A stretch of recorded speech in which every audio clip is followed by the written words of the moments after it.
قصص ستات. وقصة النهاردة عن قصة مشهورة، للأسف إنها مشهورة، يا ريتها ما كانت مشهورة.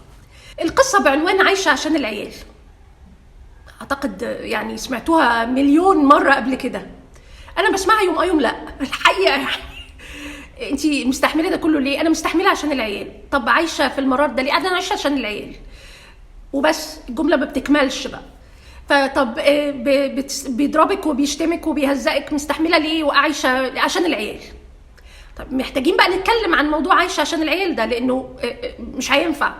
معلومة بس، ربنا مش خلقنا علشان احنا نموت في عيالنا تعيش. دي معادلة غلط، ده مش حقيقي.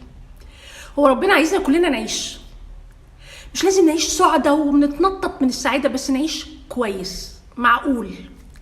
فأي أم هتيجي تقول لي لا ما أنا دفنت نفسي بالحياة عشان ولادي، عمري ما هسقف لها يعني أكيد. أقول لها عملتي كده ليه؟ أنتي اللي غلطانة.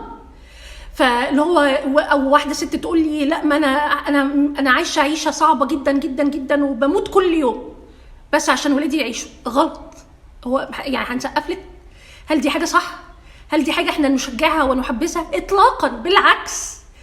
احنا مش موجودين في الدنيا علشان ده يحصل ابدا. يعني فكرة ان الستات متخيلة انها تضحي لهذه الدرجة رهيبة من التضحية عشان ولادها يعيشوا فهي تموت. لا، هتقولي لي او يعني بيحصل في السيشنز، بتقولي انا حاولت كل حاجة وجربت كل حاجة وحاولت في الجوازة جدا جدا جدا ويعني حاولت اصلح وحاولت كتر الف خيرك. حاولت كتير بالسنين ومش نافع. طيب الحلول هنا محدودة، ومش من ضمن الحلول ان انت تدفني نفسك وتموتي وتعيشي حياة ضنك عشان ولادك يعيشوا. لا، دي معادلة لازم نكسرها ونبطل نوافق عليها. طيب ايه هي الاوبشنز؟ ايه هي يعني اللي قدامنا الحلول المتاحة؟ ايه؟ اول حل ان انت تكملي في الجوازة دي مؤقتا. بس ازاي نكمل فيها مؤقتا؟ انه مش انت مكمله علشان انت ما عندكيش استقلال مادي كفايه وعلشان الراجل بيصرف عليهم وان انت مش هتقدري تصرفي عليهم وانه ما عندكيش حته تروحيها وما فيش بيت والكلام ده. فانت قاعده في الحياه دي علشان ما فيش خيار تاني ولا في مكان تاني تروحيه ولا في فلوس هتقدري تصرفي عليها على الولاد. فعشان كده انت مستحمله علشان العيال يتصرف عليهم، صح؟ ويبقى لهم اب. تمام. ما نموتش بقى، ما نوقفش عند المرحلة دي، نبتدي نخلق لنفسنا حياة موازية أقدر أعيش فيها حياة أقرب ما يكون للطبيعية. يعني خلاص انت استحملتي مؤقتا الوضع ده علشان العيال. الاستحمال ليه بقول ان المفروض يكون مؤقت؟ لان احنا خلال الفترة اللي قررنا فيها ان احنا هنكمل عشان العيال هنحاول بكل الطرق الممكنة والغير ممكنة ندور على شغل ويبقى عندنا مصدر دخل، لانه ده هيساعدك كتير في انك تخلقي الحياه الموازيه. ده نمره واحد. وهيساعدك انه لما يتقفل خالص يبقى عندك حاجه مسنوده عليها ولو مؤقتا. ده اول اوبشن.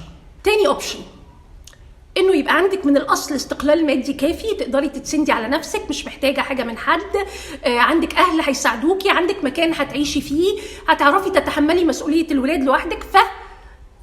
نخلص الجوازة دي وكل واحد يروح لحاله، لان هي دي مش عيشة والسلام، ومش المفروض ان احنا نعيش العيشة اللي فيها بتهان وبتضرب وبتخان وبيتعمل فيا اللي ما يتعملش بس علشان الولاد. لا، انا عندي اللي يسندني ان انا اخرج من العلاقة دي، لان هي بتشوهني وبتشوه علاقتي بولادي وبتشوه حياتي وعامله لي ضغط نفسي رهيب.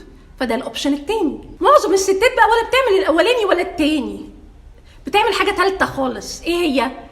ان هي تستحمل عشان العيال بس، وهي بتستحمل فهي بتعيط كل يوم بافكارها سلبيه بشكل مش طبيعي، مقهوره مخنوقه مش عارفه تطلع من الموضوع ده، بتشتكي لطوب الارض وحياتها واقفه.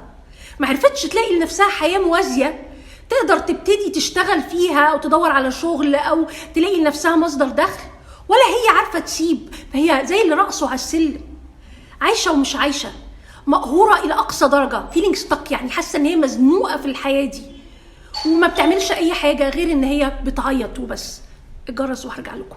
ربنا مش خلقنا في الحياة عشان نتعذب ونتقهر ونعيش مقهورين ونرضى بالقهرة دي للأبد. أرجوكي ما ترضيش بالوضع ده، يا تغيريه وتعيشي انت يعني في الجوازه دي مكمله، ولو ان ده مش صح وانا مش معاه، بس يعني لو مضطره تحاولي تلاقي لنفسك استقلال مادي ما تتسندي عليه ويخرجك، يقدر يخرجك من العلاقه السامه دي ومن الجوازه اللي مش نافعه دي والجوازه اللي طلعت اوحش ما فيكي واوحش ما في الراجل ده. وبلاش نضيع وقتنا في العياط والخناق وانه اشتكي للناس واقعد يعني زي ما اشكي حالي يعني وافضل اولول واعيد وازيد في نفس الموضوع ده. تضييع وقت. لاقي لنفسك مخرج ايا كان المخرج بدل ما بيغضبش ربنا، وهتوصلي. انتي تستاهلي مخرج، تستاهلي تعيشي حياة طبيعية، تستاهلي كأم او كزوجة انك تعيشي، او حتى لو مش زوجة كمطلقة انك تعيشي حياة عادية. مش معنى انك ام او بقيتي ام ان اتسلب منك الحياة وبقى كفاية ان انا مدفونة وميتة علشان ولادي يعيشوا. ده مش صح وما ترضيش بكده، واللي فهمك كده فهو مش عايز مصلحتك.